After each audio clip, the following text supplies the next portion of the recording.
All right, guys, here are the pickups from Chantilly. I also brought 2 cards that I recently picked up just to add it to this video. Now, there was also 50 other slabs, but I dropped those off already with Comsy. So those might be in another video on this channel. I still am thinking about making a Comsy series. And I mean, I dropped off 1,200 at the National and a couple hundred already other places this year. So I'm going to slowly build up that account.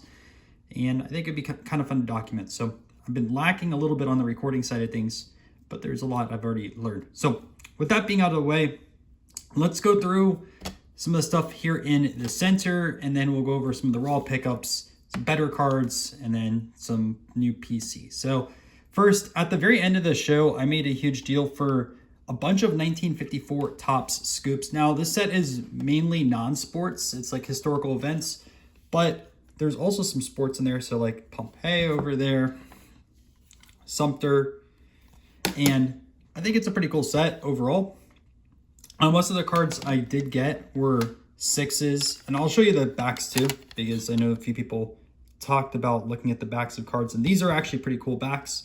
So they are newspaper style, and obviously the card number is going to be up over here. That one is like that. So I think 26 in total, and I'll just slowly go through them like this, right? So 26 in total within the set. I picked up a few dupes. There were a few 7s. This was a 4 on the side of things, but it is card number 1 in the set, right? So, and I think 2 or 3 6-5s. So again, I'll just keep going through these. I'll just start fanning them a little bit faster. But if you're not familiar with the set, these are actually quite affordable. And Topps made some pretty cool non-sports sets back in the day.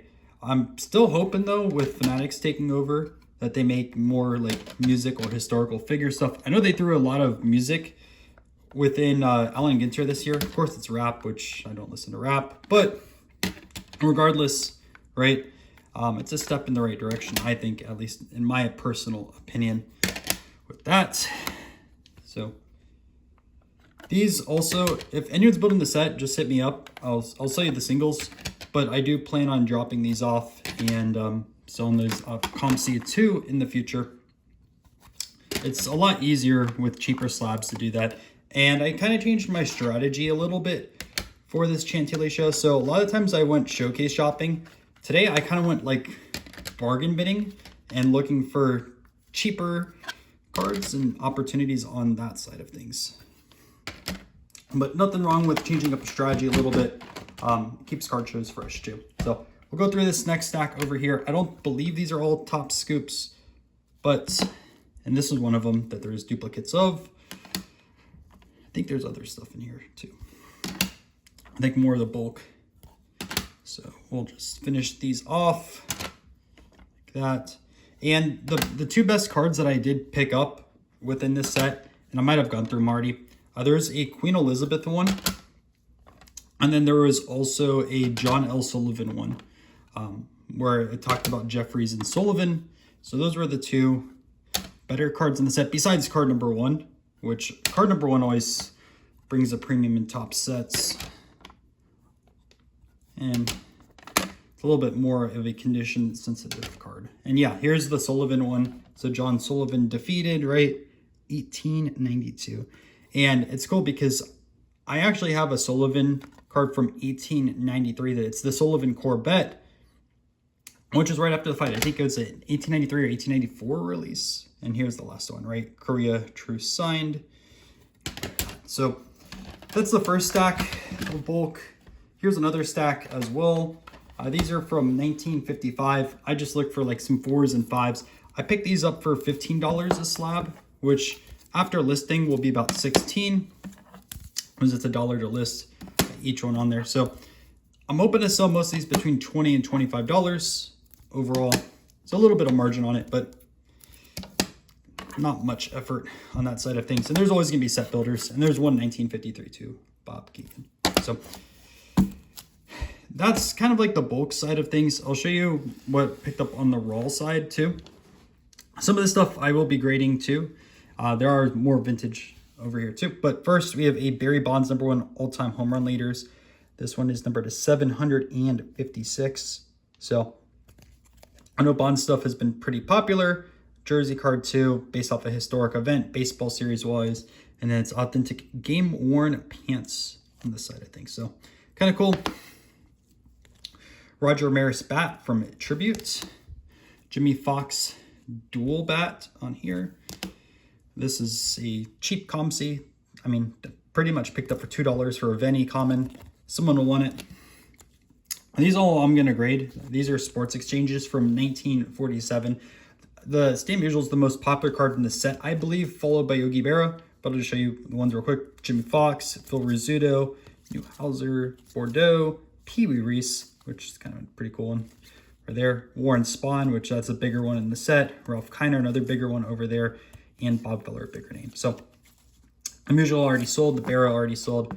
Those both sold in Philly, unfortunately. But these are also, just a note, hand cut. So you guys can kind of tell with those. So that's why they're not as popular, but they are pretty scarce to find. You don't see them all the time. So something to look out for if you do see them. We got a Drew Brees, numbered 250. A Shaq. This one's numbered to 500. A quad over here. Tommy Alomar, Alex Rodriguez, Nomar. All game worn. It even tells you right here, jersey, jersey, jersey, jersey, which I kind of like. Back in the old days, 2003. Then a few refractors. Some of the stuff I might end up grading. I have to look these over a little bit closer. Bonds refractor. We have a 49 leaf of Ralph Kiner. Dual Tribute over here at Ripken Rodriguez. Another Bonds refractor, another Bonds refractor. Ralph Kiner over here. Burke Ross. T205 Joe Tinker. Horrible shape, but I mean, for about $100, can't pass that up. Another Vinny. These are Series 6 on these side of things. I think these cards look awesome. Now, unfortunately, no Casey Stengel roll, but pretty good prices.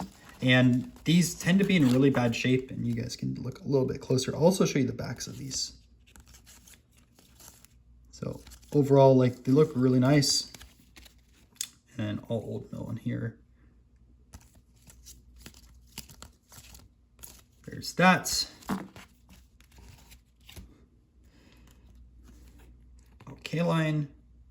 A little rough on the edges, but it does have the full back over here.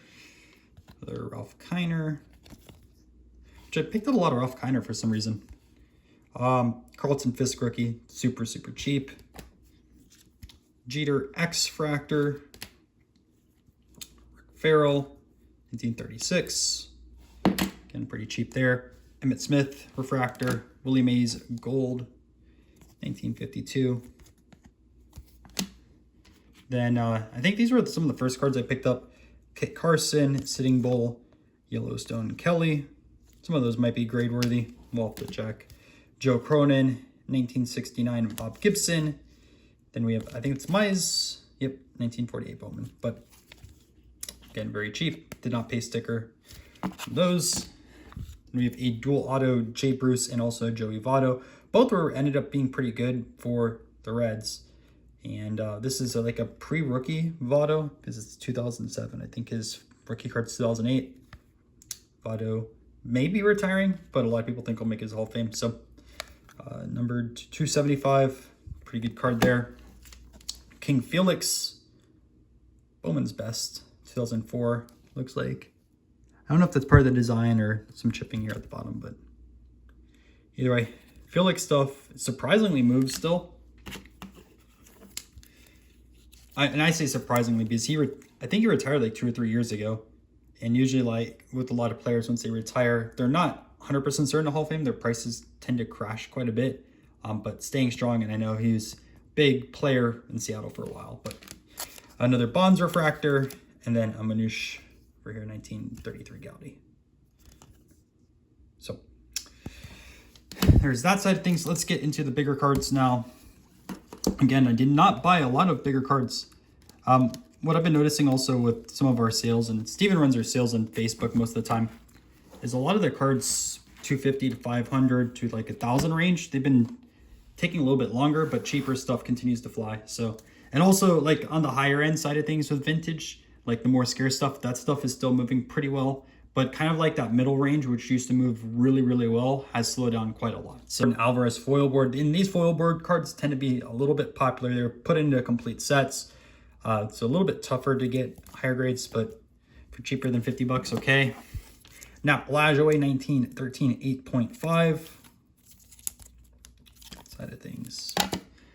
A Bob Feller 3.5. It's actually a pretty good looking 3.5 as well. Ricky and SGC 8s. Terry Bradshaw in a 4. Rookie card as well over there.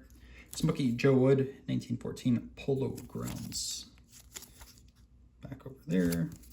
There we go. Ed Walsh 8.5 as well. And the last card, which will be for sale, George Washington over here. Well, I say for sale. I got to compare it with my George Washington. It also looked pretty nice. But this was altered too. And it looks like it was chopped a little bit off on the top. And also at the bottom. I mean, you can see the cut. Or maybe it was just like a diagonal cut. I mean, I think mine's very similar on that side of things. So maybe they came out of the factory like that. Again, you just don't know. But yeah, so it's a George Washington beautiful picture too, which looks like the 15 Susini that I just picked up. 2 recent cards, and I picked up a lot more stuff, but this was just pretty close by, so I just wanted to throw these in here. Show you a little bit of other stuff. So I picked up this Elvis Presley. It's like a 1966 Samo, I think, or Samo chips. Not too familiar, but there's some pretty big names in that set. I picked it up for like $1, and it's a lot tougher than his Topps cards that are out there. So why not? And then I upgraded my Thomas Edison. This got a 4.5. And I just recently got back a 3 on this set with my Ben Franklin. I think my Ben Franklin looks way better than this Thomas Edison. But again, grading is all subjective. But it's still a nicer copy than my one that I had. And the one was an okay looking one, but this looks better. And I love the design on this card. So anyways, those are my pickups from Chantilly. I hope you guys enjoyed. I'm not sure if I put this after the card show vlog or if this is going to be separate. So make sure to subscribe to the channel. A lot more coming out in the future.